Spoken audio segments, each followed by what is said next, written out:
Hello, my name is Peter Good, and I've been providing food safety training to the industry for over 15 years. And frankly, I think today food safety is a greater challenge than ever before. I'll tell you why. First of all, we have some bad bugs out there we never even knew existed. E. coli 157H7, we know today, but 15 years ago we had no idea could cause death. We had no idea about bugs like Campylobacter jejuni or Listeria monocytogenes. We had no idea about Norwalk-like viruses that could be implicated in foodborne illness outbreaks. And yet today we know that these bad bugs, these bad bacteria and viruses cause disease. They're called emerging pathogens because they make people sick and they can kill them. There's other issues related to food safety that makes it a greater challenge today than ever. The fact that the foods involved are no longer just the meats and the poultry and the fish and seafood and dairy products. But some of the vehicles of transmission, some of the foods that have been involved in foodborne illness outbreaks of the past decade include lettuce, alfalfa sprouts, cantaloupes, tomatoes, strawberries, raspberries, orange juice, apple cider, ice cream.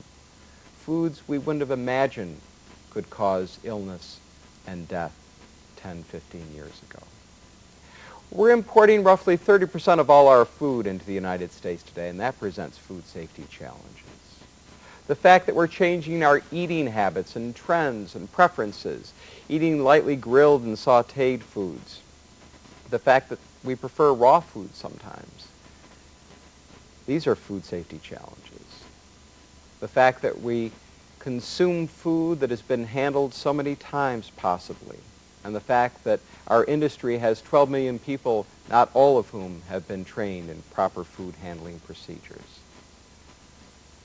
One of the most challenging issues is that the so-called high-risk populations, the people who can get not only sick from food contamination but can die, all three of the high-risk populations in the United States are growing demographically.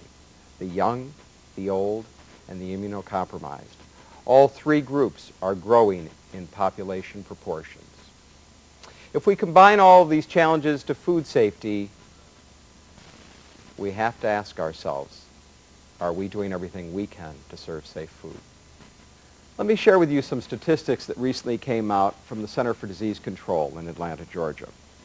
According to the center, it's estimated that roughly 76 million people get sick from contaminated food every year. The food may be contaminated by bacteria or viruses, parasites, or other microorganisms. And out of those 76 million people, roughly 325,000 are hospitalized. And to make matters worse, some people never recover. It's estimated that 5,000 people die annually in the United States from foodborne illnesses. What are some of the specific causes? Well, the Center for Disease Control conducted a 5-year study of what the specific causes of foodborne illness outbreaks were. The number one cause, the improper cooling of foods. Surprising, I'm sure, but nonetheless by far it was the number one cause of outbreaks. The second cause was the improper cooking of foods to a safe temperature. The third cause was personal hygiene habits that were not properly practiced, improper hand washing or otherwise. The fourth cause, preparing foods a day or more in advance. The fifth cause was adding raw foods to cooked or ready-to-eat foods. The number 6 cause of foodborne illness outbreaks was improper holding temperatures. Number 7, improper reheating temperatures. And finally, cross-contamination through utensils or equipment. Let's take a moment to consider these 8 most common causes of foodborne illness outbreaks. We should see a trend here. In fact, it should be evident that we could have prevented all of these foodborne illness outbreaks if we had applied our 3 keys to food safety. The first key to food safety is to control the time and temperature of potentially hazardous foods, to keep hot foods hot and cold foods cold. If we had improper cooling, improper holding, improper heating, improper cooking could have all been prevented had we controlled our temperatures and the time that food had been in the so-called temperature danger zone of 41 degrees to 140.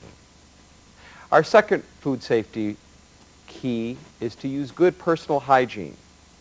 The most important part, obviously, is effective hand washing. Had we properly washed our hands, we could have prevented so many illnesses.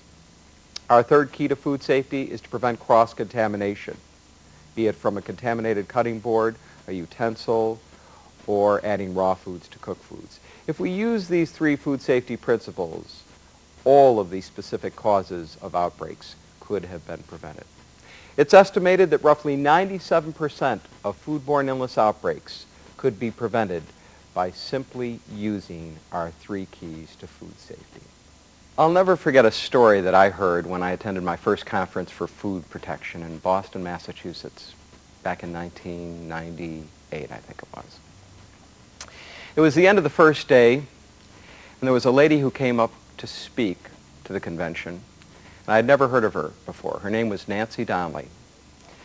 Parentheses, STOP is what it said on the agenda. I didn't know what STOP was, but when she came up to the audience, and there was probably 900 people in the room, she introduced herself and she said that she was the president of an organization called STOP, which is an acronym for Safe Tables Are Priority.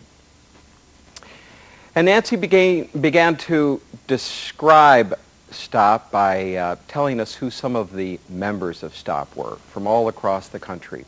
And you could see after 2 or 3 members being introduced that the common thread amongst membership was that each of the members of STOP had had a friend or a relative or a loved one who had fallen in all 3 of those categories of statistics that we gave you. They had become sick from eating contaminated food, they were hospitalized from eating that food, and ultimately they died. When Nancy proceeded to tell the story of her son, it's a story I'll never forget, and perhaps one of the saddest stories I've ever heard.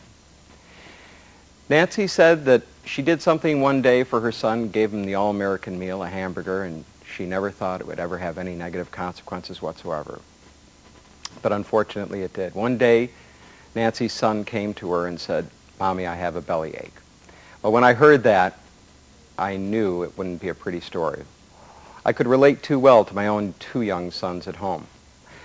And she proceeded to go on about how she didn't give it a second thought originally when her son had the bellyache. She just said, have a 7-Up, go to bed. I'm sure you'll be better in the morning. Only he wasn't. The next day he continued to have the tummy ache, and it got worse.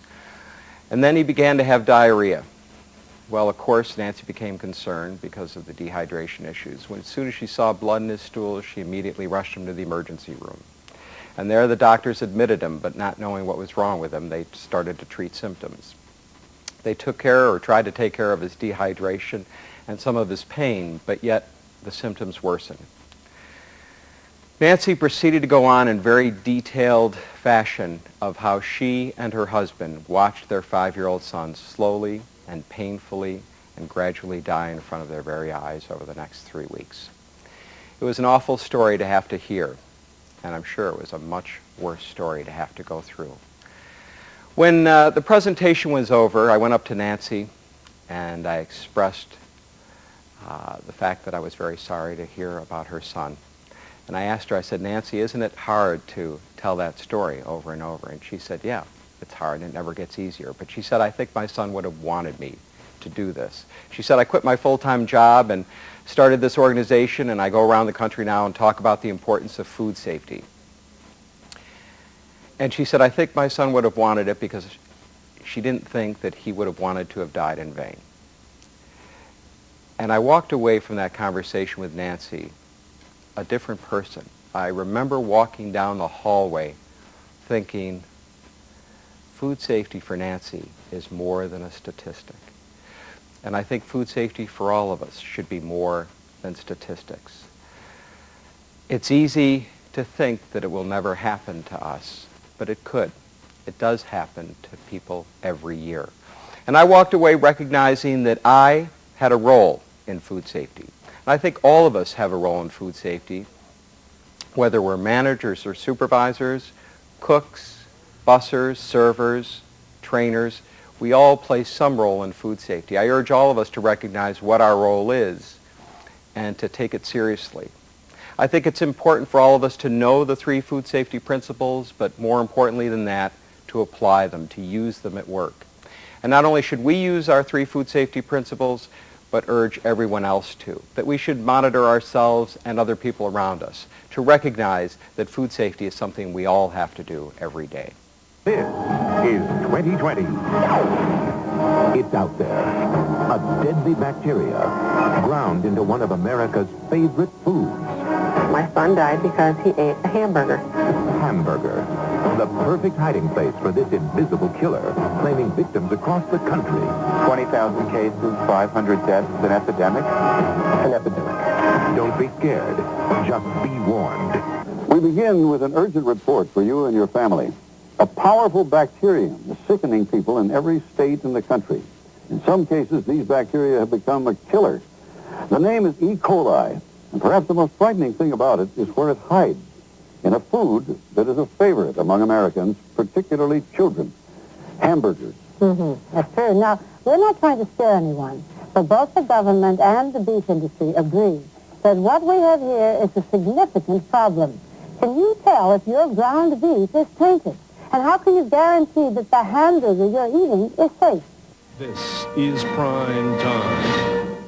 Good evening. It's a real American phenomenon, those big-name restaurants we know we can rely on from city to city across the country. Again, since the nationwide brand names suggest an unvarying standard of quality, we decided to visit some of those stores, restaurants, to see what these violations were about. Take the name Pizza Hut. Watch her scoop up the dough in her arms, crush it into her shirt, and later, when some dough is about to be rolled, we notice... Ew, there's hair in this. I guess it's bad. This Shoney's has failed 4 out of the last 5 surprise city inspections for violations that include keeping food at dangerous temperatures, like sausage sitting out at 101 degrees, making it a breeding ground for potentially deadly bacteria. And how about this waitress back at that Shoney's restaurant? She seems to think the customer's dessert also belongs to her. She dips into it, licking her fingers not once, but 5 times. Stop with us at a Dunkin' Donuts in Smithtown, Long Island. There was no soap at the hand sinks, this one in need of a good scrubbing. And watch how this worker uses the same fork to scramble a raw egg and then make sandwiches. She's risking something called cross-contamination, since that fork could be transferring dangerous bacteria from the egg into the sandwiches. Bacteria grows, you ingest it, you become ill. And before we leave Dunkin' Donuts, there was something else we noticed about this worker and her hygiene. After taking care of, let's say, a personal itch, we never saw her wash her hands. Rather, she played with her hair, buttered and then ate a bagel, and made change for a customer. Obviously, that individual should not be working in a food place. Turning point. Tonight. Deadly meat when a hamburger can kill. It is inconceivable that a little girl would eat a hamburger and die because of it. Lauren Rudolph was 6 years old when she did. The Rudolphs never made the connection between the Jack-in-the-Box hamburger Lauren had eaten a week earlier and the bloody diarrhea she was suffering now. There was so much blood.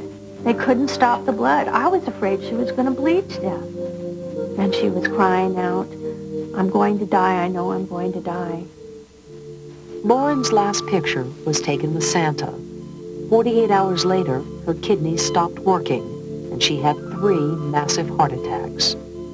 Her body was trying to tell us she couldn't go any further. I put my arms around her, and I sang to her this lullaby I did when she was very young. And I could feel the breath go out of her. When the life went out of her, I would say the life went out of me. What we were seeing raised a very significant concern that we were dealing with an infection caused by E. coli 0157H7. A frightening outbreak of a bacteria-borne illness. Health inspectors believe undercooked beef. Food poisoning linked to a Seattle area Jack in the Box restaurant. Anxious parents with sick children began flooding into Children's Hospital. When you came on to start an evening shift at 5 o'clock, you'd have every room full, and there might be 25 or 30 patients just waiting to get a room to come in. And they're looking at you, say, can you get my kid in the room next? I want an answer. That same Friday, little Michael Knoll gave up his fight. The E. coli had destroyed his colon, his kidneys, his heart, and lungs. It was 5:30 in the morning when Diana Knoll said goodbye to her 2-year-old son. The nurses came in and slowly woke us all up. And they said, it's time to let him go.